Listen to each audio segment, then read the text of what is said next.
A single gunshot breaks the silence, and with it, the course of history is forever altered. Long before flags were raised or nations were named, ordinary people made an extraordinary decision to cross a vast, unforgiving ocean in search of a life they could finally call their own. They weren't conquerors, not at first. They were dreamers, farmers, believers, and families, all chasing the horizon of hope. What they couldn't see was that this very pursuit of freedom would one day force them to stand against the most powerful empire the world had ever known. In the early 17th century, crossing the Atlantic wasn't a journey, it was a gamble with death. A voyage that takes mere hours today once demanded months of grueling endurance. Imagine being packed aboard an overcrowded wooden ship, constantly battered by storms, with disease and hunger as your constant companions. Many never survived the passage. Those who did arrived weakened, disoriented, and utterly unprepared for what awaited them on these strange new shores. So why did they keep coming? They were driven by stories. Stories of a vast continent overflowing with forests, rivers, and fertile land. Stories of untold wealth hidden beneath the soil. North America represented pure, unadulterated possibility, a place where your future wasn't dictated by your birth, your title, or a distant crown. It was a blank page, waiting to be written. But when settlers like John Rolfe arrived in Jamestown, the dream had collapsed into a living nightmare. Hundreds had come before him, yet only a handful remained alive. Starvation, disease, and absolute despair ruled the settlement. They had built their fragile outpost in the heart of a powerful Native American world, without understanding the land, the climate, or the people who already called it home. Hunger drove them to unimaginable acts. Survival became their only god. But unlike so many before him, Rolfe didn't see Jamestown as a lost cause. He hadn't come to plunder and flee. He came with a plan. Hidden among his belongings were tobacco seeds, seeds that should never have left Spanish-controlled territories. Their discovery could have cost him his life. But in the warm, fertile soil near the Chesapeake Bay, those forbidden seeds flourished. Tobacco transformed Jamestown almost overnight. What had once been a place of death became a center of unimaginable profit and opportunity. Wealth flowed in. New settlers arrived by the shipload. The colony finally, truly took root. But this success came at a terrible, brutal cost. Tobacco demands labor, relentless, back-breaking labor. To feed the growing appetite for profit, the first enslaved Africans were brought to American shores. And from that moment, from the very beginning, the story of freedom and the story of exploitation became tragically and deeply intertwined. Further north, another group of settlers arrived with entirely different ambitions. The Pilgrims didn't cross the ocean seeking wealth, but for faith. Desperate for religious freedom, they landed far from their intended destination in the dead of winter on a harsh and unfamiliar coast. The cold was merciless. The soil was poor. Disease spread like wildfire. Within just a few months, more than half of them were dead. Yet, those who survived endured. They built shelters, formed families, and created a tight-knit community bound by shared belief and mutual dependence. And like Jamestown, Plymouth stood on land that was not empty. Indigenous nations had lived there for generations.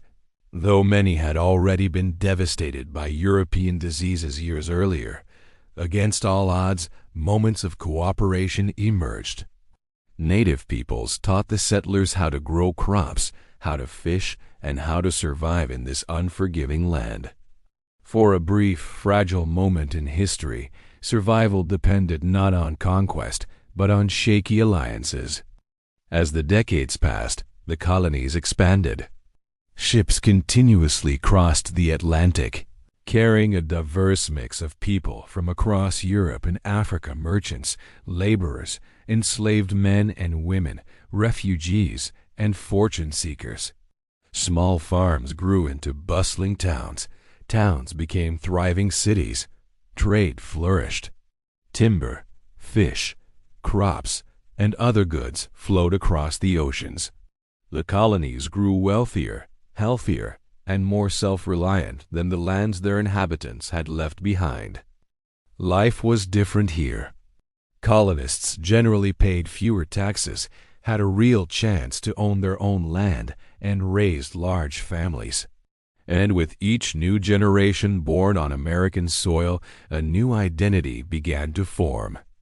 They were still British subjects, yes, but often in name only. Loyalty to a distant king weakened. Their future no longer belonged to a crown across the sea, but to the very land beneath their feet.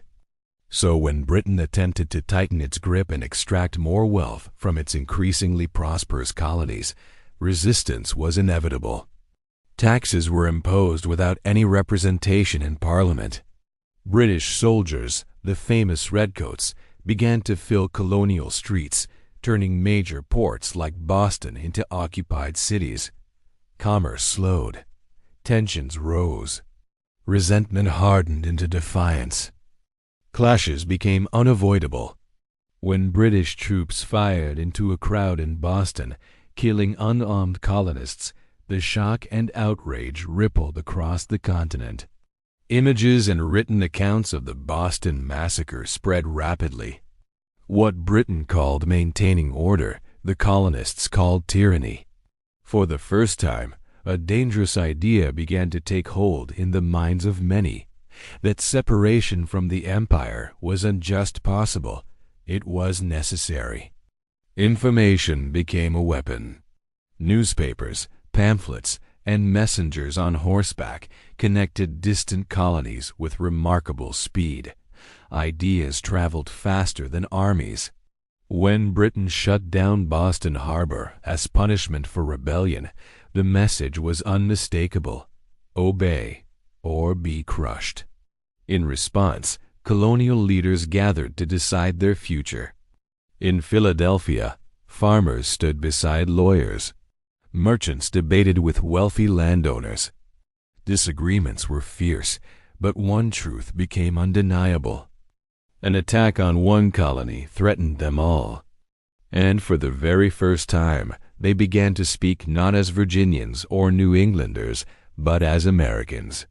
The final spark came when British troops marched toward the small towns of Lexington and Concord. Their mission: to seize a hidden cache of weapons and arrest rebel leaders. But standing in their path were ordinary citizens. They weren't professional soldiers. They were blacksmiths, farmers, shopkeepers, and apprentices. They stood facing the most powerful and disciplined army on earth, men, hardened by decades of global warfare.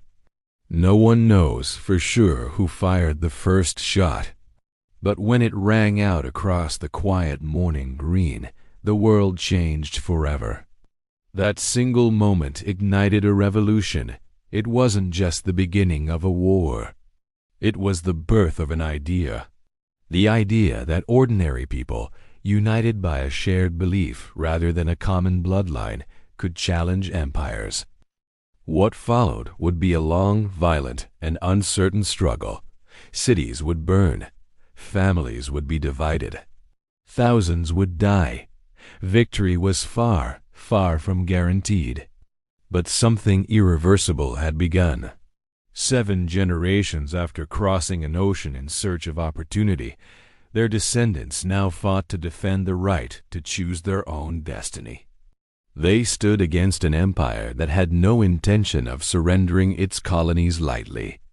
And yet, standing on village greens and muddy roads, armed with little more than conviction, a new nation was being forged, not by kings or conquerors, but by the will of ordinary people who simply refused to kneel. The shot that echoed across that quiet morning did more than start a battle. It changed the world. Thanks for watching. If you found this story compelling, don't forget to like and subscribe for more chapters from history.